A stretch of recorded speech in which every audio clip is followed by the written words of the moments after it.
The palace doesn't explode often, but when it does, it's never loud. It's paper quiet. It's calculated. It's existential. Here's the shocking truth commentary no one was ready to say out loud. Royal privilege, celebrity influence, and immigration status are not the same thing. Not even close. One is ceremonial access. The other is enforceable law. And today's story sits exactly at that volatile intersection. Before we continue, please hit the like button, subscribe to the channel, and turn on the notification bell for updates. Imagine this scene, vividly for a moment. A red carpet that doesn't lead to a throne, but to a government desk stacked with files. A crown that commands loyalty, but not border clearance. Cameras that flash faster than parliamentary clerks can stamp. A duchess who became a global brand icon, now reduced, speculatively discussed, to an immigration case study. What if the monarchy didn't just end Meghan's privileges symbolically, but administratively? What if the entire arc of her UK access collapsed not by a dramatic decree, but by procedural withdrawal, administrative dispute, or rumored reconsideration? That's the question that opens the first curiosity gap of this story. Because this isn't just gossip. This is a cultural and legal chessboard we're about to analyze and dramatize. And you need to understand why this matters now. Why this story refuses to die. Over the past 5 years, the Sussex saga has been one of the most relentlessly documented life events in public discourse. But through the noise and polarization, one crucial truth kept being ignored. You cannot franchise a title into a visa. Public sympathy is not residency permission. A media following doesn't grant legal standing at a port of entry. And while brands scale globally, governments operate territorially. Let me ask you something directly. When you look at this saga, do you see love, rebellion, strategy, or liability? Do you see a monarchy protecting legacy, or a family boundary finally calcifying into law? Two narratives have evolved simultaneously. A royal institution trying to modernize while guarding protocol. A former actress turned duchess optimizing career and personal empire while navigating royal identity detachment. And between them, a third invisible force, government administration and immigration legality. A bureaucracy immune to celebrity sentiment. And that's where the rumored tension peaks. The myth of unlimited privilege. Let's rewind to the mythology first. The world initially consumed Meghan's entry into the royal family like a prestige-driven fairy tale. A Hollywood familiar face enters a centuries-old institution. A title is given. Headlines are minted. And public fascination converts expectation into assumed entitlement. But reality works differently, and much less romantically. The monarchy doesn't grant immigration status. That's jurisdiction for government bodies. And no title bypasses that. Think of privilege like lounge access at an airport. It upgrades the experience, but it doesn't override the border desk that determines if you can be there at all. And that is the central thesis that fuels today's story. Rumor pressure versus institutional boundary. Now, here's where the emotional cadence shifts. Institutional relationships fracture slowly, then suddenly. Not by volume, by fatigue, by contradiction, by structural incompatibility, by narrative divergence. A source might say, they were a brilliant team. She modernized the monarchy. She shattered expectations. She redefined royal media. She changed everything. But an administrator sees visa category, statute compliance, residency support, eligibility clauses, institutional sponsorship validity, legal standing, government discretion. Do you see the difference? One is legacy emotion. One is regulation function. You can win an award show invitation, but still lose a residency reconsideration battle. And that irony fuels audience retention. The invisible machinery, the real antagonist in the shadows. And now we reach the third act build-up of the introduction. The machinery you don't see. The parts that don't make it into interviews or lifestyle brand sizzles. The cogs that grind beneath palace carpets, diplomatic courtesies, administrative sponsorship, and government discretion. Sometimes the most dramatic turning points in history aren't arrests, coronations, televised decrees, exiles, royal speeches. They're administrative reviews, silently withdrawn sponsorship, procedural warnings, immigration status reconsideration, negotiated government discretion, legal support scaffolding quietly removed. This story is rumored to have advanced through those exact building blocks. Let me ask you again, which version of power really dictates whether someone can stand on UK soil, a monarch, or a border statute? The emotional beats we will unravel over the next hour. This video outline is optimized for one singular goal: maximum audience retention. And to achieve that, we must deliver a storytelling rhythm that feels cinematic, authoritative, ironic, shocking, personal, consequential, legally laced, family tension-driven, media fever intense, boundary enforced. The audience doesn't stay for moderate outcomes. They stay for narrative collisions that raise more questions than they answer immediately. So here are the emotional beats teased early that will pay off later. Consequences transitioning from symbolic to procedural. The monarchy and the government being different power centers. Privilege versus legal residency. Paparazzi versus parliament clerks. Celebrity branding versus national law. Soft power versus hard law. Family lines turning into legal clauses. Public persona versus administrative standing. Royal household withdrawal versus government review. Intelligence leaks versus stamped statutes. Perception wars versus procedural enforcement. All teased, none paid off yet. The engine of the YouTube hook. You're watching because the implied stakes are enormous, not necessarily verified, but rhetorically dramatic. A visa reconsidered or rumored withdrawn.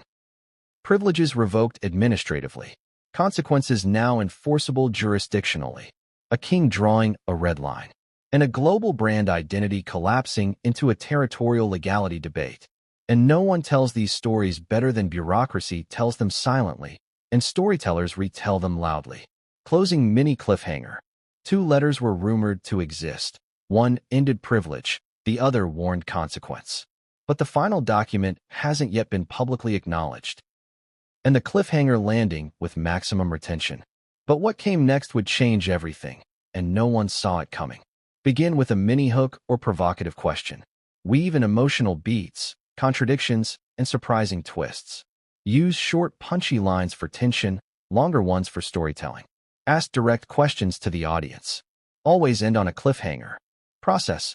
Royal status isn't a passport. It never was. 2 letters were rumored to exist. We left off there. Now here's the real question to pull you back in. When do rumors stop being smoke and start being signal? Because until recently, this entire saga has lived in the world of symbolic power. Sound bites, titles, Oprah interviews, Netflix monologues, lifestyle branding, emotional storytelling on glossy paper. But countries don't run on glossy paper. They run on statute paper. And nowhere is that distinction more brutal and narratively perfect for YouTube than at an immigration checkpoint. Let's start sharp to ignite retention again. What if everything you think you understand about royal privilege is cosmetic, and the real power is sitting at a laptop in the Home Office? That's where we begin. The collision the world didn't comprehend. Prince Harry is a prince by birth. Meghan became a duchess by marriage. But neither of those truths create residency status. And if you find that shocking, you're about to understand why this story arches into a 1-hour retention monster. Because the public assumed that once Meghan entered the monarchy, every other structure bent around her. Diplomacy, media, security, travel, access, legitimacy. But immigration law is the one institution more ancient than crowns. Rigid, territorial, precedent-driven, emotionally unmoved, and allergic to exceptions unless written into law. So let's break it down like a seasoned YouTube narrator with dramatic cadence. The crown can knight you. It can't naturalize you. It can host you at the palace. It can't sponsor indefinite legal residency without government alignment. It can issue a title. It can't issue citizenship. Let me ask you directly, do you still think that being a duchess is a diplomatic free pass? Because after this chapter, you never will again. How UK visas actually work, stripped to dramatic effect. To analyze this properly, we must avert guesswork and lean into real, publicly known frameworks. Meghan's UK residency entitlement, if discussed legally, would have derived from standard immigration pathways, most plausibly a spouse or family visa category, the same mechanism regular citizens apply through, not some regal bypass lane. And spouse visas in the UK, for all applicants, are anchored on several key pillars. Proof of a genuine marital relationship. Evidence of financial sustainability. Compliance with residency time limits and renewal policies. Sponsorship that is administratively legitimate. Good character and public interest standards under discretionary government review. That baseline is identical whether you're a celebrity, a spouse, or a duchess. Now picture the dramatic irony. TV cameras screaming royal, immigration documents whispering renewal required. This contradiction is the spine of the saga. The passport confusion that became a narrative spark. Here's where we weave the first retention twist. Most viewers around the globe believe Prince Harry can enter anywhere because he's a prince. And they assume Meghan, once titled, could do the same. But Harry travels on a British passport. Meghan travels on an American passport. One document commands genetic legacy. The other commands national rights. Borders don't skin bloodlines. They skin passport lines. And if you're thinking, but surely marriage to a prince alters spousal visa enforcement? Hold that thought. Because that question is a setup for future payoffs. Governments versus households, a key emotional beat. Now, let's insert emotion and narrative pacing. The monarchy is a household. The UK is a nation-state. One decides Christmas card photos. One decides national entry clearance. The monarchy removes privileges quietly. Nations enforce consequences heavily. This isn't exile, this is sovereignty. Let me slow the pace for a moment to deepen retention. In 1936, a king abdicated over love. But today, love didn't threaten the throne, branding did. And branding threatens governments differently than it threatens crowns. A king once gave up the empire for a woman. A king today may only be giving up PR scaffolding. But the public debate treats both moments like equally seismic constitutional implosions. And that misdirection, that confusion between household authority and government authority, is exactly why retention works. Because misunderstanding creates engagement. The exception status, myth explained through analogy. Think of London like an exclusive theater. When you're invited, you sit in the royal box. But if the invitation expires, the theater doesn't have to host you again. Now reclassify the theater as a nation and replace the invitation with a visa. If you don't maintain the visa, the show stops. And the real sting? Journalists will debate your motives. Immigration clerks will only debate your documentation. The first cracks in support scaffolding, publicly observable behavior we can dramatize. This is where build-up begins. No assertive claims, just dramatic analysis of publicly known patterns. After stepping back from frontline royal duty, Meghan no longer traveled to the UK frequently.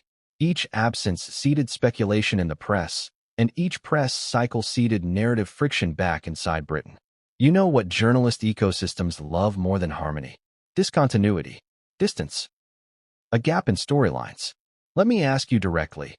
How strong can a romance look from 5,000 miles away when one career arc is built on constant public presence and the other arc is built on quiet reconciliation? And more importantly, which arc do governments side with when administrative alignment becomes necessary? Because here's the reality, wrapped for retention. Meghan was scaling brands. Harry was scaling bridges. Meghan was minting media. Harry was pruning media. Meghan was expanding visibility. Harry was expanding diplomacy. And both could be authentic truths. But the narrative crash comes from territorial law not caring about dual authenticity. Only documentation. The tension crescendo, the point where this turns from celebrity narrative to legal theorization. This is the critical narrative pivot for audience retention. The UK doesn't ban people for interviews.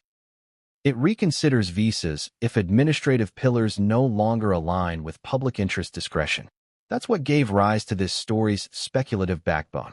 If Palace aides withdraw support for long-term operational or administrative sponsorship, or if the relationship is no longer being operationally defended inside Britain at institutional level, it creates the condition for plausible administrative distance, triggering public interest debates that land on immigration desks. Not necessarily revocation, but reconsideration. Here's your next audience hook in the cadence of tension. The story didn't end. The status risk began. Let me ask you, what matters more at a border desk? Sound bites that claim love boldly, or administratively legitimate sponsorship evidence quietly updated in compliance records? Because all public narratives said great team, but administrative structures might say something else entirely. We hypothesize, We dramatize, we don't assert. Emotional beat variation, irony plus contradiction. This is where we slow to reflective pacing before the mini cliffhanger. The public wanted a villain. Paperwork wanted compliance. The media wanted scandal. Immigration structures only wanted eligibility pillars renewed. Fans wanted symbolism. Governments only grant territorial rights. It's the ultimate irony in saga storytelling. The monarchy can't revoke your visa. Only the nation-state can. The monarchy can withdraw privilege scaffolding. But privilege scaffolding doesn't grant residency. And that is exactly why this story doesn't end with UK tabloids or Netflix studios. It ends at a government desk. The cliffhanger landing. So we close Chapter 1 with escalating tension, bridging to Chapter 2. Royal privilege ended quietly. Visa ambiguity began legally. And the final mini cliffhanger line, delivered for retention impact. But what came next would change everything, and no one saw it coming. The monarchy has PR, but governments have discretion. But what came next would change everything. That cliffhanger line wasn't exaggeration. It was directional. Because the real escalation point here isn't a press release. It's jurisdiction. Let me pull you back in with a question that should have been obvious years ago, but somehow never was. Who actually owns the gate to the United Kingdom? The crowned head, or the state apparatus that stamps entry clearance? Do you still think that being married to royalty creates diplomatic immunity at a border desk? Because this chapter is where that illusion conceptually shatters. This is where the buildup begins. The spike that turned narrative into national discussion. When the Sussexes relocated to California, the story was framed around reinvention. Freedom, a new royal adjacent life. Self-determination, brand building, humanitarian posturing. Media projects that included archetypes, Netflix lifestyle monologues, charity tours, award ceremonies. But while the world watched the visibility expand, something else was narrowing. The support infrastructure inside Britain. Let's be sharp for a moment. The monarchy can remove your HRH styling from public use. It can end your palace office, royal household funding, crown estate allowances, diplomatic travel scaffolding, ceremonial roles, official sponsorship for foreign state visits, working royal designation, taxpayer-funded security narratives, access to royal residences for official duty. But none of those privileges equal a visa. A visa is the state's domain, and the state evaluates public interest differently than tabloids do. The scale of media visibility might increase, but the scale of institutional sponsorship inside a country might quietly contract. And what most people never ask, but you must ask if you want to understand the stakes of this story. Does the reduction of royal household alignment indirectly create conditions for government review? Not by decree, by distance, by administrative fatigue, by institutional friction that migrates from royal corridors into national political conversation. By a public persona now standing outside the operational framework that once defended it. Is it revocation? We don't know. We narrativize, analyze, commentate. We don't assert. But the pathway to loss of access is more procedural than regal. The role of the UK Home Office, explained with dramatic institutional weight. Let's zoom into how government discretion generally works in the UK system when it comes to high-profile immigrants, spouse visas, partner visas, or any residency status for a foreign national. The Home Office has broad discretionary authority to review, reclassify, administratively withdraw, deny renewal, subject to public interest clauses, request compliance evidence, determine sponsorship legitimacy, assess impact on national order under highly subjective governmental discretion, apply character and conduct assessment beyond just criminality, evaluate reputational or diplomatic friction risks, examine whether an applicant's institutional alignment supports national interest, uphold statute even if public persona suggests cooperation or loyalty. And here's the key twist for retention. Governments don't need scandal to act. They only need a policy pillar and sufficient public conversation to justify governmental discretion. Ask yourself this. Which institution cares more about a Netflix interview, the palace press team, or the Home Office caseworker evaluating territorial residency eligibility? Which institution weighs sympathy narratives, and which institution weighs compliance narratives? One chases optics. One chases order. Do you see why the buildup begins quietly? Because while media narratives screamed reinvention, administrators would have only seen spouse visa entitlement once aligned with royal household sponsorship or alignment, now standing outside operational proximity, subject to territorial compliance standards, renewal requirements, and national discretion. A duchess might be sensationally covered by the media, but governments don't grant residency based on media scale. They grant residency based on administrative pillars. The compliance pillars for any UK spouse or family visa applicant. To stay non-defamatory while leaning into drama, we stick to widely known criteria for spouse visas that plausibly or likely applied to Meghan as a foreign national married to a British citizen. For any spouse or family visa path in the UK, applicants must show the relationship is genuine, subsisting, and continued. If the rumors suggest revocation, we must explain that revocation is a government action, not a royal household proclamation, barring some diplomatic immunity or category that publicly gifted privileges don't qualify for automatically. Governments remove territorial permissions in the same tone they issue them: bureaucratic, administrative, procedural, quiet, reserved, unsentimental, binding. Let me hit you with the cadence again before we land this chapter. Palaces whisper warnings. Countries whisper consequences. The world sees symbolism fall. Governments see sponsorship validity fall. And once administrative sponsorship is potentially withdrawn or politically debated publicly, governments can theoretically review, reconsider, or administratively withdraw renewal categories for any applicant anchored originally on spouse visa entitlements that required renewal or compliance evidence historically for all applicants, including foreign nationals once sponsored. Again, speculation, theory, drama, precedent explanation, not asserted fact. So the first letter ended privilege quietly. The second letter warned consequence privately. But the next document wasn't from the palace at all. It was from a government apparatus immune to titles. And here comes the landing line. But what came next would change everything, and no one saw it coming. Reputation is global, but access is territorial. But the next document wasn't from the palace at all. We left off there. Now let me throw you straight into the next mini-hook. What happens when global fame meets local law, and local law refuses to blink first? You saw the reinvention headlines. You heard the empowerment interviews. You watched the docuseries confessionals dripping in cinematic melancholy. But the decisive gatekeeper in this story? Not the crown. The country. This chapter is where the lens zooms out from royal corridors and zooms in on territorial authority, written statute, and national self-ownership. Because if Meghan ever faces administrative access jeopardy or visa renewal refusal rumors, the why doesn't live in popularity charts. It lives in sovereignty. And sovereignty doesn't negotiate at a TMZ desk. It stamps at a home office desk. The worldview fracture. 3 audiences, 3 narratives.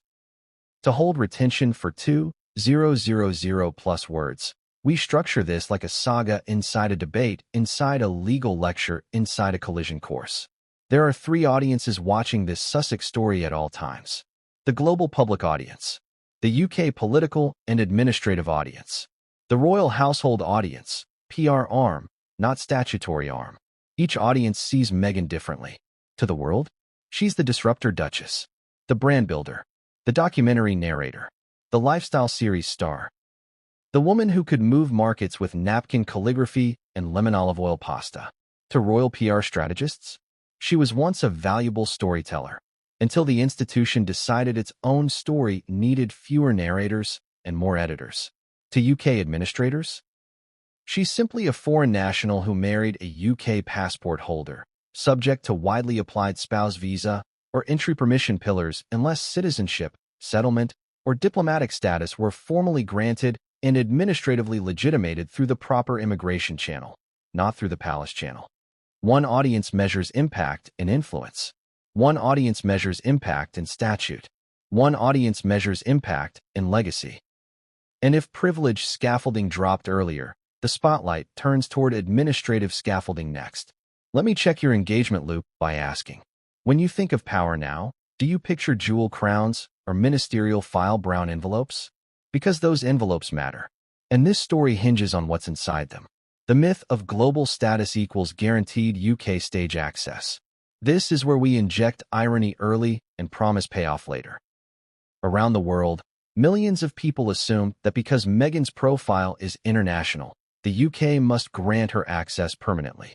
But permanent access is territorial legal status, not international reputation status.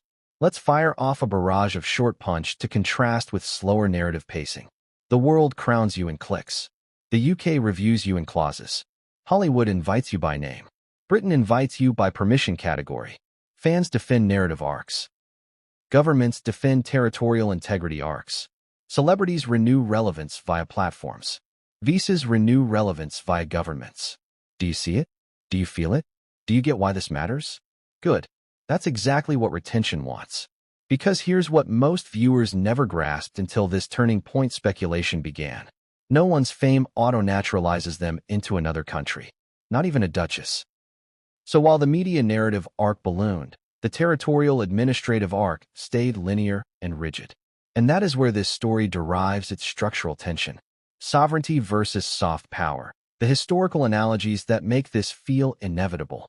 The best YouTube sagas circle history without misreporting it. So we lean into precedent analogies that create drama without asserting Meghan was actually exiled or banned. In 1816, Napoleon was not removed from history by France, but by sovereignty of other territories refusing entry. In 1936, Edward VIII lost empire by personal choice, but not border discretion. In 1997, Princess Diana's relevance collapsed into myth, not law. No parliament revoked her public presence. In 2020, the Sussex relocation was about stepping back from service, not settlement guarantee. Here's the narrative trick. You can lose ceremonial privilege and keep public sympathy. You can't lose administrative permission and keep territorial access. And if you think governments just rubber stamp royal romance stories into residency security, here's your reality check. Governments treat all foreign nationals on equal jurisdictional footing unless citizenship or settlement were completed administratively by the nation, not ceremonially by a household. Let me ask you bluntly as the narrator would. Have you ever seen a border officer impressed by a monogrammed handbag line? No, they're impressed by category compliance. The UK visa ecosystem and why revocation rumors land so dramatically. Retention pacing trick. If the outline says something huge happened, we frame it as theoretical breakdown of what such a scenario would require or imply, not confirmed fact. But we treat the build-up as emotionally real to the viewer's imagination. The UK visa system is conceptually built on jurisdiction over residency, administrative classifications, renewal windows, sponsorship legitimacy, public interest discretion, character and conduct review, state sovereignty first, persona optics last. So in a world where Meghan's institutional support inside Britain is politically discussed or rumored fatigued, it opens a window, not necessarily for revocation, unverified, but for administrative review or renewal refusal speculation. Governments can reconsider your visa status if public interest or sponsorship pillars collapse politically or administratively. Request compliance evidence if your status isn't tied to citizenship or settlement. Deny renewal of territorial residency if discretionary review concludes it conflicts with public interest, cohesion, diplomacy, or administrative sponsorship legitimacy. Withdraw access administratively without it ever being a criminal matter. Issue consequence warnings legally without it ever being a palace decree. Ask yourself, which institution needs Netflix goodwill to grant residency? None. And that's the key retention hook of this chapter. Because the entire Sussex saga collided with another unstoppable institution, the UK citizenship and visa administration ecosystem that does not narrative shield foreign applicants or spouses automatically unless completed administratively under the nation-state, not the household state. The Brexit-era symbolism, reinvention-era branding, immigration desk reality pipeline. This is where we vary pacing again. In the Brexit era, Britain became hypersensitive to sovereignty and perceived institutional integrity. The Sussex relocation happened in that exact socio-political climate. And while Meghan never entered UK citizenship or settlement discussion publicly as a British national, her entitlement legally remained territorial spouse-based residency permission unless citizenship, settlement, or diplomatic status were completed through governmental administrative channels, not royal channels. So let's dramatize this logically for retention. When the UK reasserted national identity, royal household identity didn't override it. When Sussex's reasserted media identity didn't equal residency identity. When monarchy reasserted protocol identity, Meghan reasserted global persona identity. And when persona identity is discussed to conflict with administrative sponsorship alignment speculation, the real decider becomes the Home Office. It's pipeline tension. Optics, titles, sponsorship, discretion, territory, permission, category, renewal, political conversation, administrative review. Not glamorous, not loud, but brutally dramatic when narrated properly. You know why? Because the public never saw paperwork coming. The redline moment. Rising family tension we can dramatize. Here we lean on emotional storytelling, not verified claims. Picture this in emotive pacing. A king raised in duty. A duchess raised in narrative craft. One institution raised on legacy. One persona raised on reinvention. King Charles ends privileges ceremonially. But we hypothesis pace. What ends residency ambiguity? Not the crown. The country decision apparatus. Ask yourself again. Have you ever seen a border impressed by a tiara? No. It's impressed by ICL. Income. Residence compliance. Public interest. Sponsorship review legitimacy. The contradictions between the empowerment narrative and territorial authority narrative. Let's weave a cadence shift that reinforces irony plus betrayal tone without asserting real revocation. This is the woman who once said, service is universal, but immigration is territorial. This is the woman who said, teamwork is royal magic, but visas aren't magic. This is the woman who branded globally, but residency isn't franchisable. This is the woman who redefined visibility, but governments don't grant settlement based on visibility. You can trend globally and expire territorially. Let me throw another audience question to you here for retention design. When the headlines say empowerment, but the statutes want compliance, which story feels heavier? Exactly. The heavier story always wins retention, because the stakes become human, not holographic. The national security versus public interest misread. Another emotional beat. Governments do not need criminal behavior to act on a spouse visa or foreign national residency status. They simply need public interest discretion, cohesion risk speculation, or sponsorship legitimacy misalignment under political debate, and sufficient administrative authority to deny or withdraw territorial access if renewal is applied for or reviewed under discretionary evaluation or old sponsorship pillars that no longer align operationally or politically. Not exile, not arrest, not palace roar. Administrative plausibility. Building the stage will later pay off. Heathrow chaos flash forward. Fast cadence again. The viewers imagine shouting. Statute imagines silence. Cameras imagine fever. Countries imagine jurisdiction. And Heathrow will become the imagined symbolic stage, even for hypothetical outcomes. Customs desks. Journalists outside. Legal advisors sweating clause nuance. Reconciliation narrative dissonance. Privilege withdrawal versus territorial permission review speculation. Consequences no longer symbolic but enforceable. Which leads perfectly into your next cliffhanger.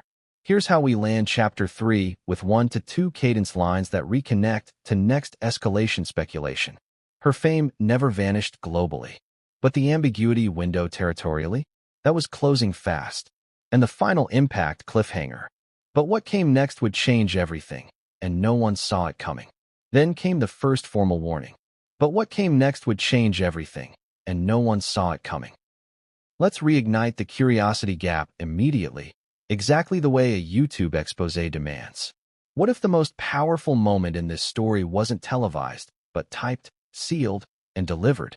Because this is where the script moves from analysis into dramatized escalation. This is where speculation meets structure.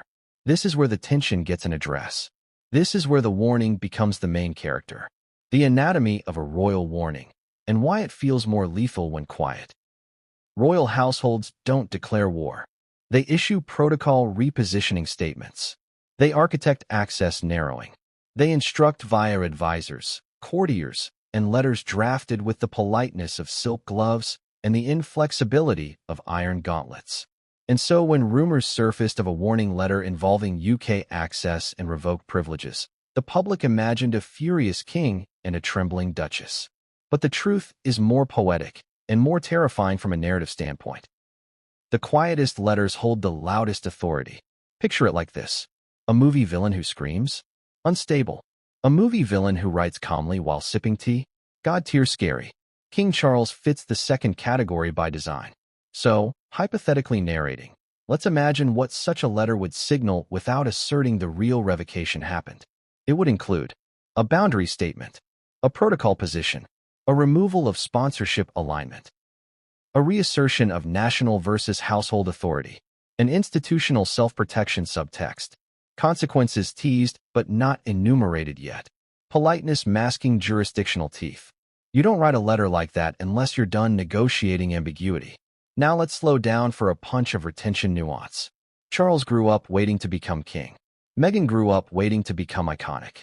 But icons study algorithms. Kings study precedent. That contradiction is the drumline behind the warning. The timeline before the warning, context for tension arc. Months before this story reached awed levels of tension, several public events, statements, and strategic absences seeded speculative administrative misunderstanding. Meghan didn't participate in major UK royal ceremonies after relocation. Harry began appearing at UK events solo without operational confirmation of household sponsorship alignment.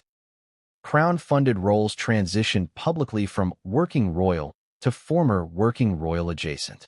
Security protection debates in British media intensified, fueling speculation.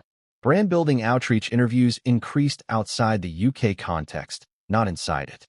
Reconciliation narratives focused on Harry's relationship with the institution, not Meghan's legal settlement path into the UK. Palace aides no longer briefed defensively for her inside British admin narrative. UK commentary grew louder than royal commentary in territorial access debates. Symbolic privilege faded while administrative permission frameworks stayed unchanged territorially, until scrutiny became relevant. No dramatic decree, just administrative daylight widening into national conversation. You see how the pacing works, slow bleed sharp warning. Let me ask you directly, at what point do you stop being a palace story and start being a national file? This chapter argues. The warning is that point. What such a warning letter would feel like to the public imagination. Let's compose hypothetically. Dear Meghan, the institution is not your content studio anymore. That's what the audience assumes happened emotionally. But that's not what a legal warning looks like in the UK context. So let's fictionalize intelligently. The first official warning would likely not concern criminal behavior. It would concern public interest discretion, administrative alignment, sponsorship legitimacy, national cohesion perceptions, and renewal or residency clarification obligations if required. And the letter's tone would likely carry several strategic layers. Royal politeness. Regretful but resolute. Institutional weight. The crown protects the crown when scaffolding breaks. Administrative subtext. If we are no longer defending household sponsorship at scale, national admins may review your status through territorial pillars, not regal courtesy. Consequences teased. You will now face the consequences. The curiosity gap clause. Unenumerated consequences are scarier than enumerated consequences early. You don't threaten consequences at a narrative climax unless the next step is either enforcement or public debate migration into government alignment issues. Particularly immigration discretion and sponsorship legitimacy debate if renewal or status review becomes applicable. Is it revocation? We don't know. Is it immigration review speculation? Absolutely plausible. And that's why this chapter stays compelling.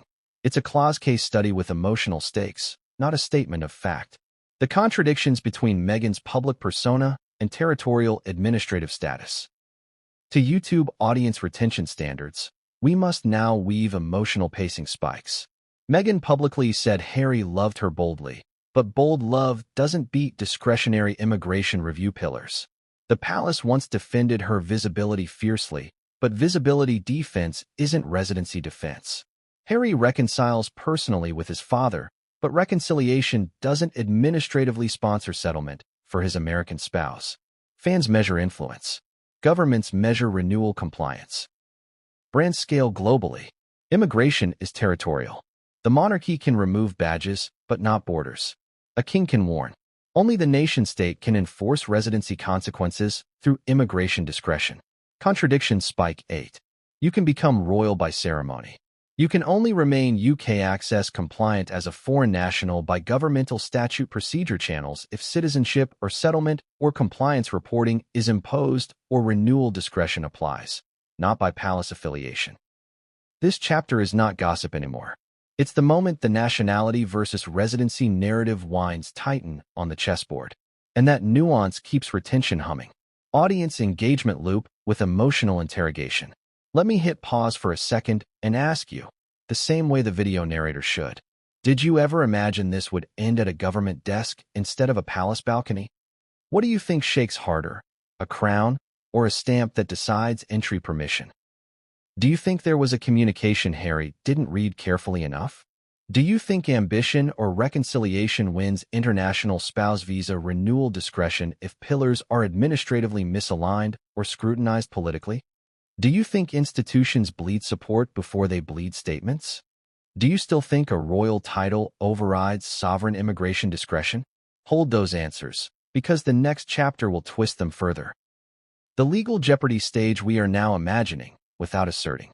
Let's dramatize this scenario without claiming actual Home Office revocation confirmation. If a king ends privileges, it changes. Diplomatic courtesy scaffolding. Administrative sponsorship alignment signals. Institutional defense willingness. Ceremonial access. Royal residence duty eligibility. Crown household sponsorship perception at events. Legal residency permission classifications. Renewal eligibility. Sponsorship legitimacy. Character and conduct under public interest discretion. National order perceptions if discussed politically. Administrative clarity imposed if renewal needed.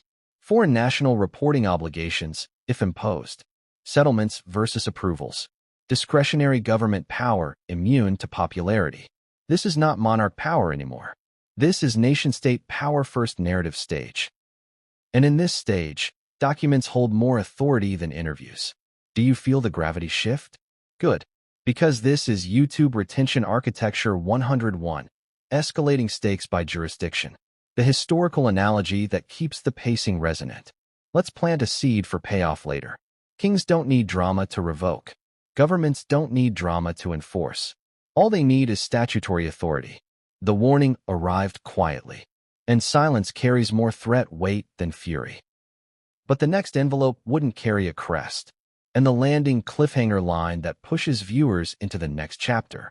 But what came next would change everything, and no one saw it coming. The monarchy has influence, but the law has jurisdiction. But what came next would change everything, and no one saw it coming. Let me drag you back in with a speculative bomb disguised as a question. What hits harder in modern Britain?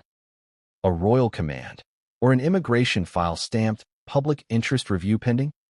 If you felt that sentence land in your chest, good. You're finally watching this story the correct way. Because this chapter is where the player shifts again. The monarchy is infrastructure. The law is enforcement. The monarchy suggests consequences quietly. The law defines consequences without whispering. And if rumors surrounding Meghan ever escalated to administrative visa pressure, it wouldn't start with scrolling headlines. It would start with territorial law entities doing their brutalist job. Let's make one thing clear from the start, and do it dramatically. Royal affiliation doesn't exempt immigration renewal discretion. Celebrity doesn't reinterpret territorial statute. You can be liked infinitely. You can't stay administratively protected infinitely without documentation alignment. Let me ask you directly. Still think a duchess walks through borders just because the world says her name often? By the end of this chapter, you'll laugh at that idea. The legal scaffolding no one wants to acknowledge publicly. This story hinges on a fundamental misunderstanding between audiences outside the UK and those operating inside it. The monarchy operates on heritage law, protocol, letters of patent, household privileges, property estates, ceremonial roles, diplomatic courtesy, and influence architecture. The state operates on sovereign immigration permission, territorial residency authorization, nationality law, character and conduct assessment under public interest, sponsorship ethics review, Ministerial discretionary authority immune to optics. Visa renewal eligibility if required. Administrative clarity precedence over narrative persona. Border and port of entry enforcement priorities. National cohesion first, celebrity narrative last. If Meghan ever faced UK access review rumors, a big if, the Crown could only withdraw ceremonial privileges, not nationality rights or settlement status, unless aligned officially with government discretion. Because the country oversees immigration. Let's zoom into the dramatic analogy.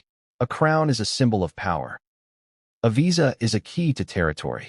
One opens Spotify invitations. One opens countries. One offers gowns. One offers gate clearance. Let me ask you again. When power and permission disagree, who actually owns your landing rights? That single question carried this entire story into a new era of scrutiny. The policy pillars that move faster in silence than the media does in volume. You've heard the public persona Meghan for years. I am heart first. I am systems reform first. I am female business powerhouse first. I am humanitarian visibility first. I am emotional narrative first. I am global brands first. But administrators only hear. Are the pillars renewed? Is sponsorship alignment intact? Is compliance evidence available if requested? Does conduct align with public interest discretion? Has settlement or citizenship been completed through state administrative channels? Are renewal obligations met if applicable for spouse category visas?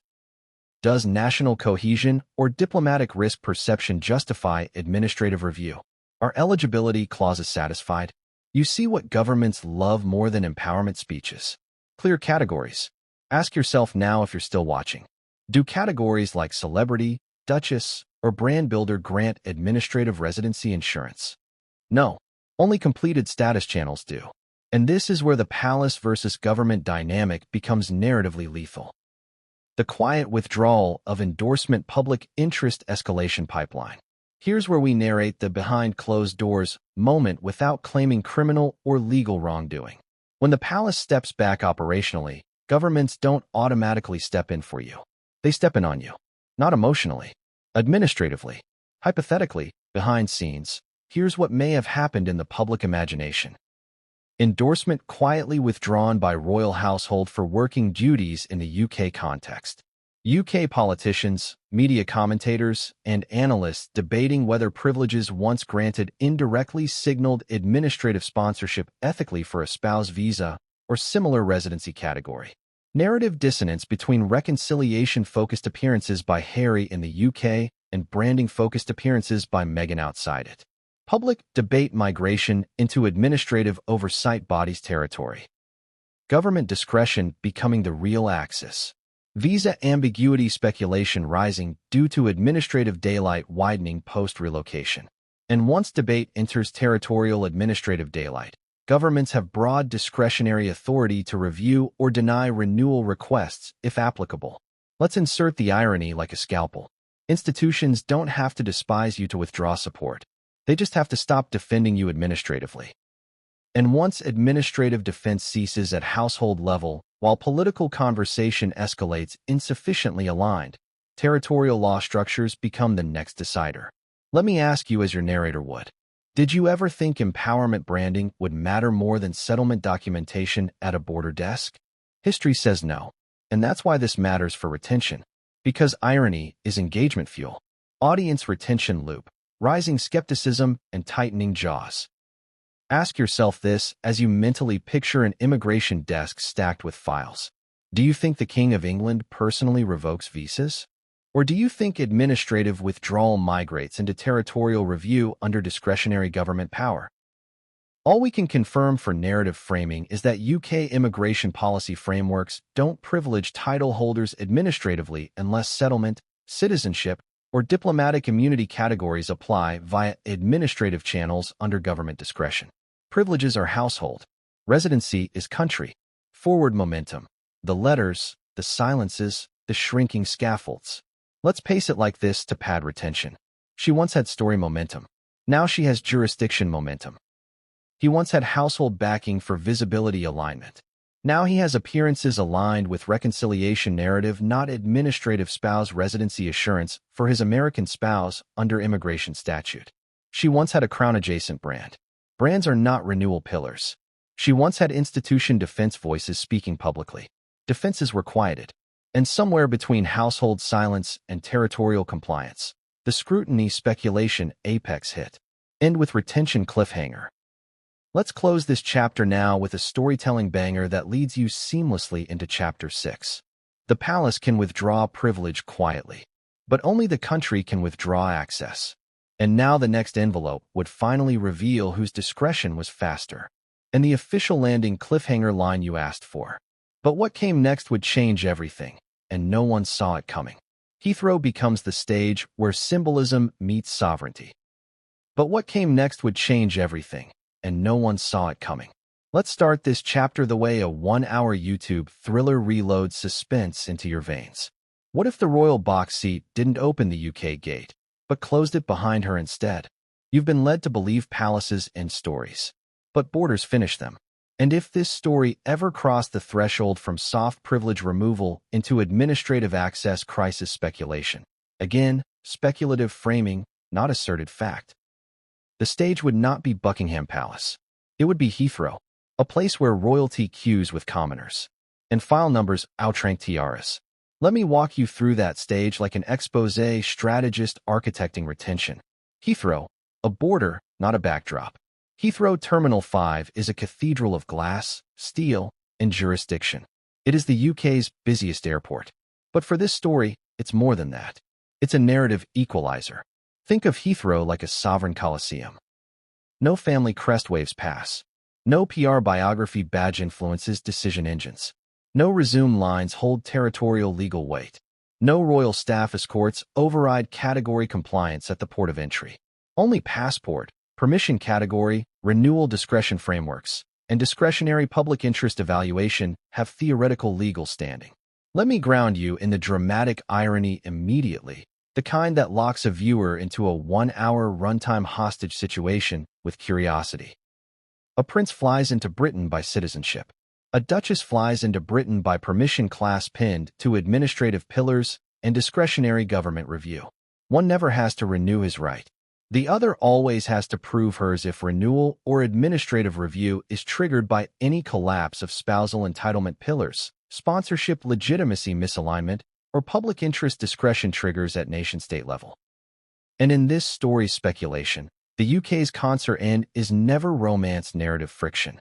It's jurisdiction power over territorial access. Ask yourself this, and viewers absolutely devour being asked this.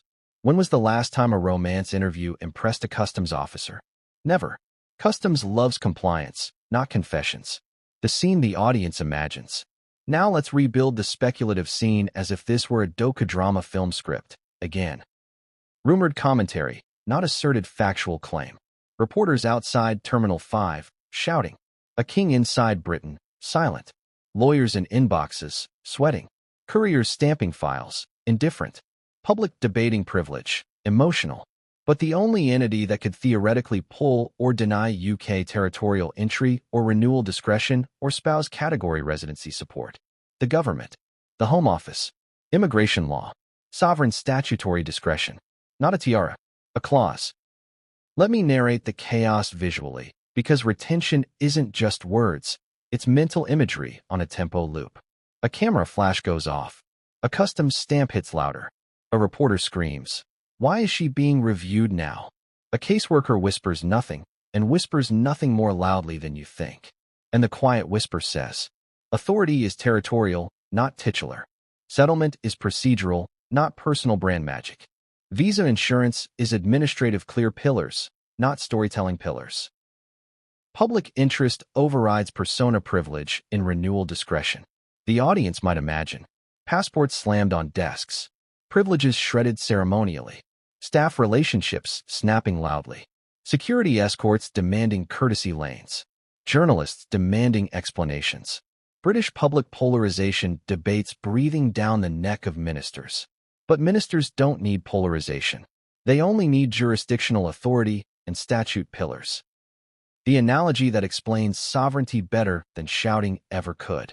Let's insert the retention analogy now, to vary pacing and drill comprehension. Imagine you enter a private club for years because you're invited by the owner. Then one day, the club owner says, I'm not hosting you anymore.